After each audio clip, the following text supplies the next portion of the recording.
Welcome to In the Deep. I'm your host, Catherine Ingram. I've not put up a podcast for the past few weeks as I was in the midst of a move and sale of my house in New York after living there for the past 3 years. I'm now visiting my family in Virginia, and I've been taking care of my father, who is not only at an advanced age, but has had Parkinson's for a decade. He's much diminished from his former self, both physically and mentally almost unrecognizable, with the exception of the way he lights up when one comes into the room, or an occasional cunning gleam as he cajoles someone to put on his socks or get him another cup of coffee or do his bidding in dozens of ways throughout the day, all of which is a privilege to help with, at least for a short term. He's unable to walk on his own.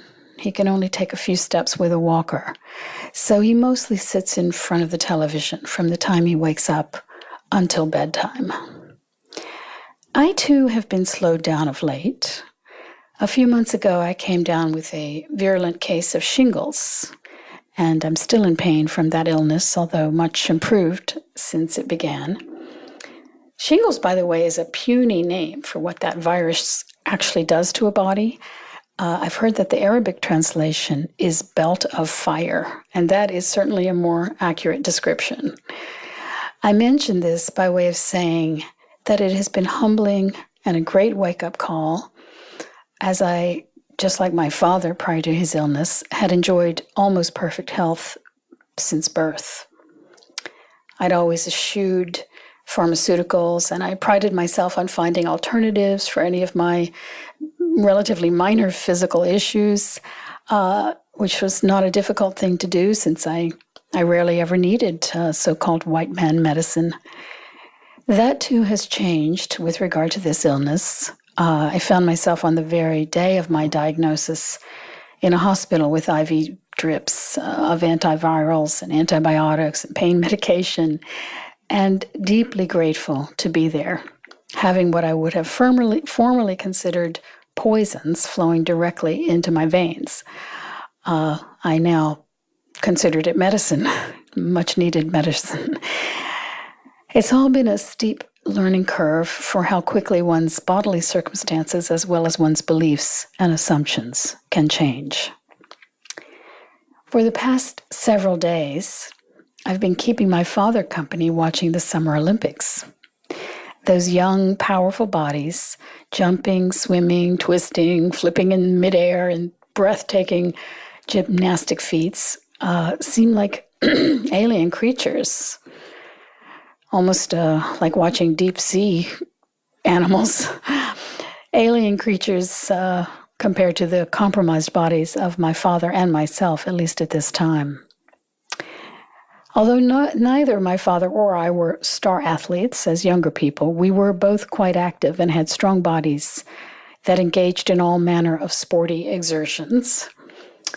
So to come to a point in time when for my father it takes 5 to 10 minutes to move from being seated on a couch to being seated in a wheelchair, and even that with the help of at least one other person, is quite a psychological distance from the life that he had in the body that he had for most of his life.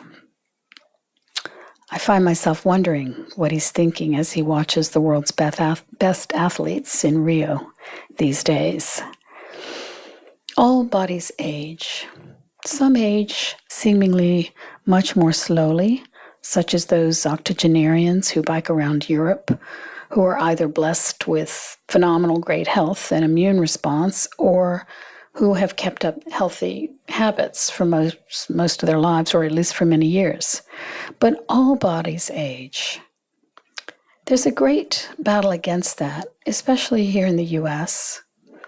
There's a lot of denial about aging, and there's a lot of ageism that makes aging even more unpleasant than it already is, especially with the advent of technologies that younger people are naturally better at learning and using. There is more disdain for older people, I dare say, than perhaps ever in history, at least maybe here certainly in the U.S. as elders are seen as slow learners and being kind of out of it by the younger, more techie crowd. I wrote of this in my book, Passionate Presence. It's the difference between being adept at speed and understanding impermanence. Older people understand impermanence, the laws of change, in deeper ways than most of our younger counterparts. We understand this, of course, through loss, through living in aging bodies, through changes in relationships, through living one's own personal and global history in real time. We've had to adapt to changes that redefine how we even know ourselves over and over, a continual mystery of beingness, whether it's starting a new life in a new place, starting a new career, finding oneself alone after maybe years or decades of togetherness with someone, suddenly being in a body that no longer functions properly, experiencing a world that has radically changed since the time of our own childhoods. All of these and thousands more life changes force an inner flow in the deeper recesses of the heart. They force a constant readjustment with regard to how we feel ourselves to be, who we are. These kinds of adaptations in a life are different from quickly learning new software programs or adapting to greater speeds and expectations of our tools. It's a different kind of coming to terms with impermanence that requires a shift in one's own identity, an identity that gets looser with time, looser in a good way. So many times our identity is wrapped up in accomplishments or in the way one looks or in the way one's powerful body moves about, all kinds of ways that identity is forced to change with time. As I've said many times, I let these deeper life changes, most of which require a great letting go, be my ally in understanding the situation here. I know where this is all heading, and I'm so grateful for whatever time is left and for whatever good health and peace I might enjoy in the coming years. And I encourage us each to allow every change that one initially resists become a friendly handshake with impermanence.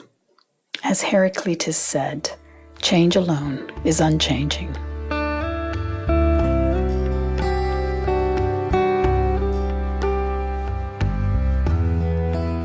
This has been In the Deep. To support these podcasts, you can subscribe to this channel on iTunes or post a review there. If you'd like to know more about my work, book a private session, or make a tax-deductible donation for the ongoing production of the podcasts, please visit katherineingram.com. Till next time.